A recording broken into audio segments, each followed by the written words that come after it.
Cancers, welcome to my channel. Let's jump straight into your reading. We're going to do a couple of oracle cards or a couple of oracle decks. I'm going to start off with the Lenormand and then venture off into, I forgot the names. Anywho, I'll leave them below if I do remember it. If you want to see future readings, make sure you subscribe and hit the notification bell. And let's jump straight in. So we have the fish. I love the fish. This represents wealth, generational wealth, long-term wealth. This talks about things being passed down, whether this is through family, generations. Okay, this talks about just flow, money flowing, e-commerce, or just doing some type of business, currency, investments, seeing certain investments pay off, getting assets, budgeting, being mindful of how money is being spent, assessing certain costs. So the message you need to hear when it comes to any like financial moves that you're about to make, big moves, whether that's buying a house, getting whatever this may be, make sure you're assessing whether or not it's in the budget and whether or not this is going to be a liability or an asset down the line.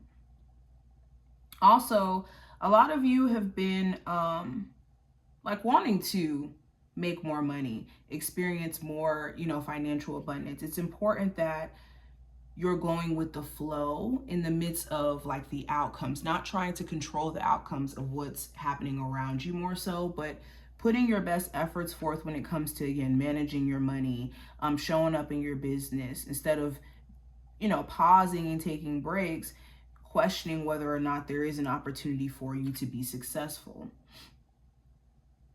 Now we also have the love card or heart in this deck, and this represents love, heartfelt conversations, romance, compassion, also the pleasures of life, flirting, forgiveness, showing affection, dating.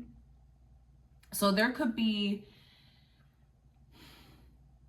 a need for you to pay attention to who is in your life. Are they authentic, and are they deserving of the type of love that you're willingly giving them, especially if there is no reciprocity. Okay, also understand that love shows up in all different types of ways. So if you're like wondering, when am I going to have love come in my life, or am I lovable? Know that love isn't just in the sense of romance or in the sense of love between family members. There's all types of love out there. Now going into the dog represents companionship. This represents friendship, recognizing who your true friends are. This talks about loyalty. So I would be mindful who you're being loyal to, or what friends you call your friends. Okay, this is keeping only trustworthy people around you. If someone's already showed you that they're not trustworthy, you need to be mindful of giving them another chance to show you that they're still untrustworthy, especially if they haven't taken any accountability or have recognized how they may have hurt you.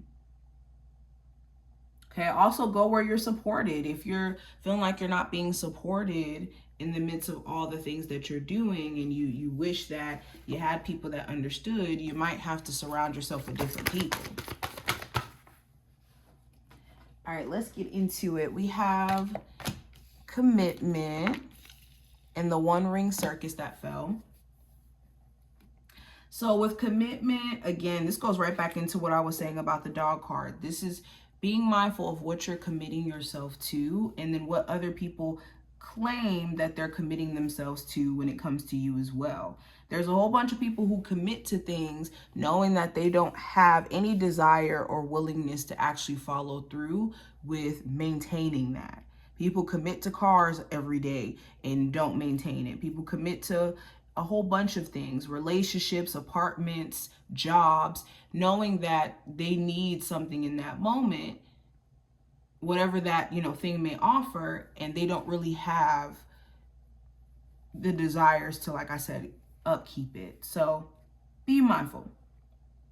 Also with the One Ring Circus, this is a reminder that you're capable, You're able to handle whatever trials and tribulations you've been, faced with. And being self-reliant is good, but you want to also make sure that you are interdependent. Like at the fundamentals of nature in life, there's interdependence. Independence is cool when you get to a point of, figuring yourself out and gathering up your resources, having your stuff together so that you can meet others halfway, have interdependent relationships.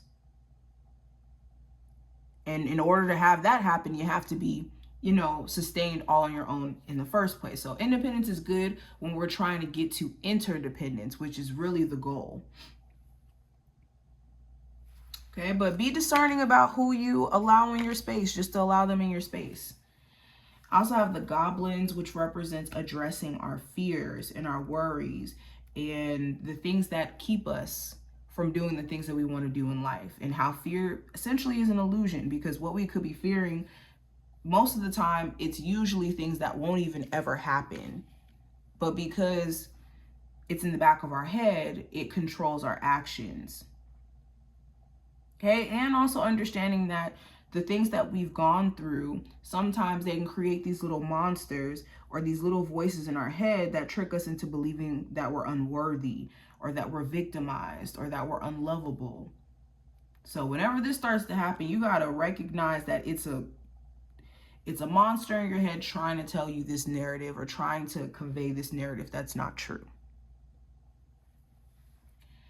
Now, with the slow and steady card, this is a reminder to not rush to get things done, rush to get certain results or certain outcomes. Slow and steady sometimes wins the race, or not sometimes, most of the time wins the race, because in us slowing down and being observant, we're able to see what our best next move should be. Okay. Give me some final messages here for my Cancers. Old habits that no longer serve need reviewing. And we have practice gratitude to reveal the good in life. Yeah, so old habits die hard. Okay, we have to get at the root of our behavioral patterns and the root of what our day-to-day looks like in order for old habits to die. We don't just tell ourselves, okay, I'm going to stop. No, you have to, the brain doesn't listen to words, especially the subconscious. The subconscious doesn't understand words. It understands actions. It understands things changing in what we do on the day-to-day.